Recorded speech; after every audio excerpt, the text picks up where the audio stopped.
all familiar with Renault's prolific performance car history. Think the R8 Gordini, the 5 GT Turbo, the Clio Williams or the notorious V6, not to mention its motorsport credentials. To continue their va-va-voom philosophy, the French car manufacturer has taken its stylish city car, the Twingo, and given it the Renaultsport treatment. The result is a car that's designed to be for those drivers who want a performance hot hatch but don't want to sacrifice practicality and don't want to pay through the nose for the privilege. And here it is, the Twingo Renaultsport 133.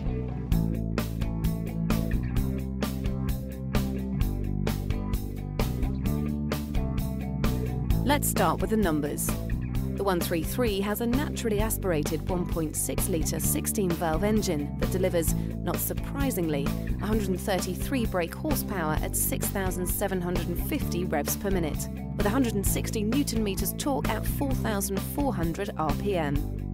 It'll hit 62 miles per hour from a standing start in around 8.5 seconds and keep going onto a top speed of 125 miles per hour, whilst returning a combined fuel economy of 40.4 miles per gallon. But it's not just the performance that reflects the 133's sporting pedigree. The sporty bucket seats, aluminium pedal facings and leather steering wheel all hint that this is no ordinary Twingo.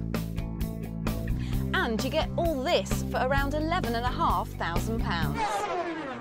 Yes, a hot hatch from one of the most respected motorsport monikers in the business for nearly £2,000 less than a Mini Cooper and around £1,000 less than a Fiat 500 Abarth. The Twingo Renaultsport 133 has a lot to live up to.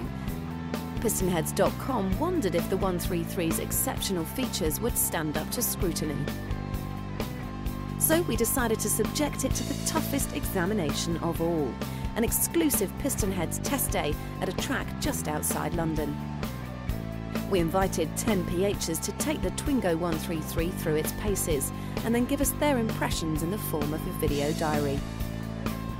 After a brief from Pistonheads brand manager Paul Garlick, the team was shown around the car by Renault's Ben Fletcher before getting behind the wheel in preparation for the test drive itself.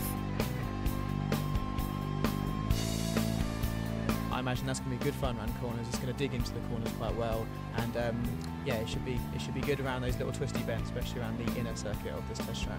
This might be on a shopping list. I'll have to see how it goes. Once on the track, the boys wasted no time in putting the 133 to the test. In particular, they were keen to try out the acceleration, brakes and handling, and on the whole, they were suitably impressed. In addition to performance, many of them debated the relative merits of some of the 133's other features, such as interior trim, the bucket seats and the centre console. 10 drivers, 10 different points of view. But on one point, they were unanimous. Value for money? I'd be sorely tempted. I'd consider it. This thing's fantastic. I'd recommend it to a lot of my friends, yeah. Absolutely. So, Ollie and Paul, we've had a brilliant day here down at the track. How do you think the car's done? The car's done very well. It's done a lot of laps. The tyres have taken a bit of a hammering, but all in all, it's lasted up very well. What's the standalone feature of the car for you? For me, it's been the handling and the chassis. Absolutely phenomenal for the car. It just stuck around this track like you wouldn't believe, and if I come away with anything today, it'll always be a memory of just how well that car corners. How would you sum up the day? Has it been a success for you? More of a success than we thought it would be. Everything's gone very well, the weather's held, the circuit's been brilliant, and the guys are so enthusiastic, and the best thing about PHs are they've brought a real wealth of driving talent here today. A complete surprise, and yeah, we can't wait to do another one. Excellent.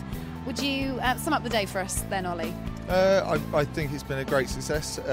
We've seen a lot of different drivers, yeah, a lot of different styles, and I think everyone's learnt a little bit about their driving and probably come away a better driver, so it's fantastic. Happy to do a day like this again? Definitely. So there you have it, 3 cars, 10 PHs and 12 tyres later. The result is a resounding thumbs up. Now you'll have to excuse me, I'm off to see what all the fuss is about.